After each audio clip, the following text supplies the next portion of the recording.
नमस्कार, मी अक्षय सुतार. मराठी न्यूज 9मध्ये आपलं स्वागत आहे. आणि आज आपल्या चॅनलवर एक अशी व्यक्ती आहे जी व्यक्ती हिंदुत्वासाठी काम करते, जी देव, देश आणि धर्मासाठी काम करते. अगदी ते लव जिहाद असो किंवा हिंदुत्वाचा प्रचार असो किंवा प्रसार असो. आपल्यासोबत भोजन कट्टाचे सचिन गायकवाड आहेत. सर, तुमचं मराठी न्यूज 9मध्ये स्वागत आहे. सर, तुम्ही हिंदुत्वाचा प्रचार करत आहात, हिंदू धर्मासाठी काम करता. काय सांगाल, या काम करताना हे काम कसं करता किंवा हे काम कसं चालतं किंवा याच्यामध्ये काय अडचणी येतात तुम्हाला? सर्वप्रथम तर तुमचे मनापासून आभार की तुम्ही आमच्या विषयाला लोकांपर्यंत पोहोचवण्याचं काम करतात.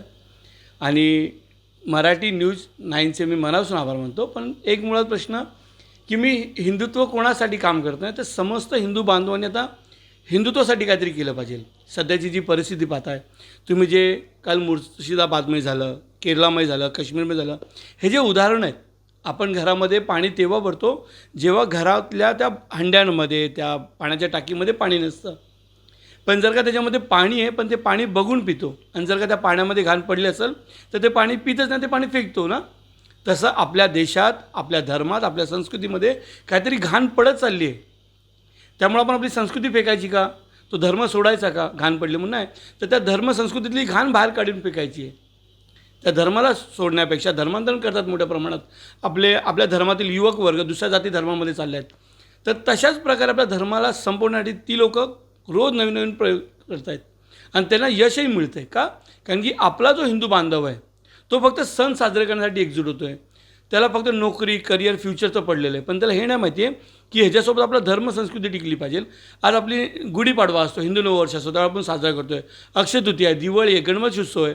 आपण सगळे हिंदू उत्सव साजरे का करतो? कारण की आपण हिंदू आहोत आणि ते उत्सव पारंपरिक आहेत. पण जर का हिंदू समाज, हिंदू परिवार संपला तर उत्सव साजरे करू शकतो का? आज पाकिस्तान किंवा बांगलादेश पकडा, तिकडे हिंदू उत्सव नाही साजरे होत आहेत, केलं की संपवून टाकत आहेत. मग ह्याचा अर्थ हिंदू संपत चालला आहे भारतातून, हिंदू संस्कृती पण संपणार. मग मंदिरामध्ये त्या काळात ज्यावेळी मुघल मंदिर तोडायचे, त्याच्यामागचं कारण होते की मुघलांना हिंदू धर्म संपवायचा. पण आज हिंदू लोक आहेत, हिंदू मंदिर आहेत, पण हिंदू मंदिरात जात नाही. त्यामुळं मी हिंदू धर्माचा प्रचार करतो आहे. मी कोणत्या नेत्याचा किंवा कोणत्या संघटनेचा मी एक ठेकेदार नाही आहे. पण माझा धर्म, माझी संस्कृती मला सांगतो की आपल्या धर्माचं रक्षण कर आणि स्वतःचंही पालनपोषण कर. मी दोन्ही बाजू सांभाळतो, माझ्या परिवाराला, माझ्या घराला आणि माझ्या धर्मालासुद्धा. पण आपल्या धर्माला कुठेतरी संपवण्याचं काम ते लोक करतायत, त्याच्यासाठी मी लढतो आहे. एक विषय आहे जो मोठ्या प्रमाणात चालला आहे, किंवा लव जिहाद हा विषय. त्याच्या बाबतीत तुम्ही अनेक तुमचे व्हिडिओ व्हायरल झाले, तुम्ही त्याच्यासाठी स्वतः फील्डवर उतरून काम करता. लव जिहाद हा विषय नक्की काय आहे आणि हे काम कसं चालतं लव जिहादचं? बघा, लव जिहाद ह्या शब्दाला बोलण्यापेक्षा युद्ध बोला, दंगल बोलू शकता. एक अशी दंगल जिथं हिंदूंना संपवलं जातं आहे, आणि ह्या दंगलीमध्ये हळूहळू स्लो पॉयझनसारखं हिंदू मारणार आहे. हा जो लव जिहाद, ही जी दंगल आहे ना, ही गोड बोलून हिंदूला संपवलं जाते. बघा, एक युद्ध असतं, त्या युद्धामध्ये दोन्ही बाजू असतात, दोन्ही बाजू लढाई करतात आणि एक बाजू संपते किंवा एक बाजू जिंकते. पण ह्याच्यामध्ये लव जिहादमध्ये एक बाजू जिंकणार आहे, ते म्हणजे लव जिहाद करणारा एक समाज, एक जात, एक धर्म. ते अतिशय गोड पद्धतीने हिंदू धर्माला संपवण्यासाठी हिंदू धर्मातल्या मुलींना टार्गेट करतात, षड्यंत्र करतात, तिला प्रेमात फसवतात, त्याशी लग्न करतात. आणि लग्न केलं तर ती मुलगी कोण झाली? त्यांच्या धर्मातली, जातीतली. आणि जर त्यांच्या जाती धर्मातली झाली तर तिचा वंशज हा हिंदू धर्माचा संपला आणि त्यांच्या धर्माला तिने वाढवलं. म्हणजे भविष्यामध्ये हिंदू संपणार आहे. आणि त्यामुळं हिंदू मुलींना प्रेमात फसवून तिच्या शाळा, कॉलेज, ती क्लासेसला जाते, ती मार्केटला जाते, तर चारी बाजूने ह्यांची लोक आहेत. जिथं हिंदू मुलगी ह्यांच्या टार्गेटमध्ये, ह्यांच्या जाळ्यात अडकते. इथं नाही अडकली तर तिथं अडकणार, तिथं नाही अडकली तर इथं अडकणार. तर ते अडकवण्याचं काम चाललं आणि ते मोठ्या प्रमाणात चाललेलं आहे. त्यामुळे आपण हिंदू म्हणून जागृत झालं पाहिजे. आईवडील म्हणून, पालक म्हणून आपल्या मुलांवरती लक्ष दिलं पाहिजे. ते मोबाईलवरती कोणाशी बोलतात, कोणाशी काय संपर्क करतात, सोशल मीडियावरती त्यांचं अकाउंट काय आहे, ते सोशल मीडियावरती कोणताशी काय चॅट करतात, कोणाला आपले फोटो XYZ. तर हे षड्यंत्र चाललं लव जिहाद नावाचं, जिथं आपल्या हिंदू मुलींना टार्गेट करतात, त्यांना प्रेमात फसवतात. अनेकदा आपण बातम्यांवरती ऐकलं की हिंदू मुलींच्या हत्या करून त्यांना फ्रीजमध्ये ठेवलं आहे, अनेक हिंदू मुलींचे तुकडे केले गेलेत, अनेक हिंदू मुली लापत आहेत, ते परदेशात वेश्यावृत्तीला टाकले त्यांना. मी नाही बोलत आहे, बातम्यांमध्ये बोललं जातं आहे. मग असे अनेक उदाहरणं जर का लव जिहादचे आहेत. मग तिथं सचिन गायकवाड नावाचा व्यक्ती खोटं बोलत नाही, कोणत्या जाती धर्माचा अपमान करत नाही. सचिन गायकवाड आजपर्यंतचा जो इतिहास आहे, जोधा अकबरपासून ते शाहरुख खान, सलमान खान, आमिर खान, ह्या लोकांनीसुद्धा हिंदू मुलींशीच लग्न केलेले आहेत. असंख्य आपल्या आसपासमध्ये अशा घटना घडत आहेत. म्हणजे बातम्यांमध्ये येणारं लव जिहाद हे शब्द खोटं नाही आहे. हे सत्य आहे. आणि त्या विषयाला जनजागृती करण्यासाठी मी माझ्या हिंदू बहिणींना वाचवण्यासाठी मी लव जिहादचं काम करतो आहे. हे काम करत असताना कुठेतरी स्वतःच्या जीवाची किंवा कुटुंबाची भीती वाटत नाही, किंवा असं काही घडलं का की त्या गोष्टीमुळे तुम्हाला त्रास झाला किंवा कुटुंबाला त्रास झाला, किंवा आता हे तुम्ही जे हिंदू जनजागृती करताय किंवा लव जिहादच्या विरोधात काम करत असता तेव्हा कुठेतरी याचा त्रास स्वतःला आणि स्वतःपेक्षा जास्त कुटुंबाला होत असेल ना?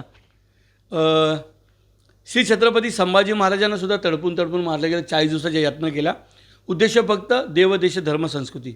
महाराणा प्रताप, पृथ्वीराज चव्हाण, गुरुतेग बहादूर असे अनेक हे देशातले शूरवीर ज्यांना भगवंत रूपात मी मानतो, त्यांच्या चरणी प्रणाम, त्यांनासुद्धा यातना देऊन मारण्यात आलेले आहेत.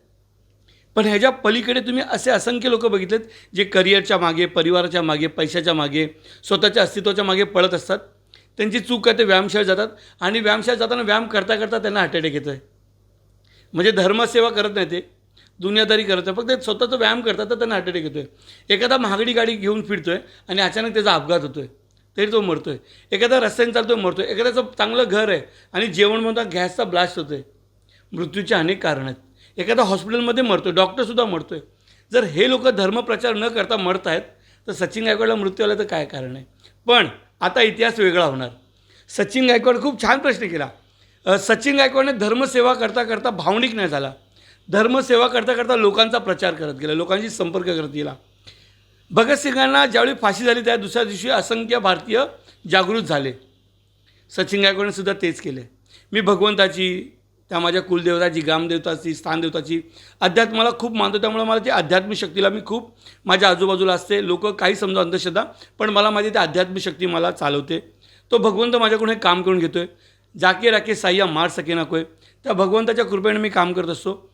हे करत असताना मी त्यांना सांगू शकतो आणि त्यांनासुद्धा या गोष्टीचा अंदाज आला आहे की आज सचिन गायकवाडला साधं एक खरूज पण आलं ना तर आजूबाजूला मोठ्या प्रमाणात त्रास होऊ शकतो.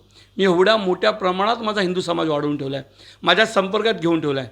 आणि मी त्यांना 10 वेळा बोललो की मी खुल्याम रस्त्यात फिरतो. भीती वाटत नाही? भीती मेली ना आता. भीती मला माझ्या बहिणींची वाटते. हो, वाटायची ना भीती.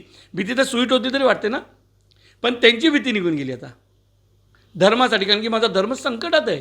समजून घ्या मी काय बोलतो आहे. इथं असंख्य हिंदू बहिणींचे तुकडे केले जात आहेत.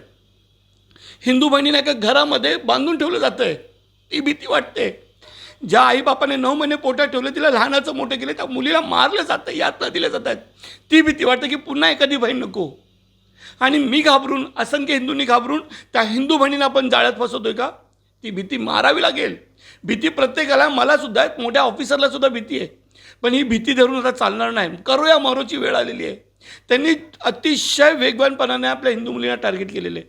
त्यामुळं भीतीचा प्रश्न येताना मी आभार मानतो आमच्या हिंदुत्ववादी पक्षाचे, सरकारचे, की ते पूर्णपणे आमच्यासोबत आहेत. त्यामुळं त्यांना भीती निर्माण झाली. आता सचिन गायकवाडसारखे आता असंख्यचा आवाज देणारे आले तर लव जिहादसारखं षडयंत्र संपून जाईल.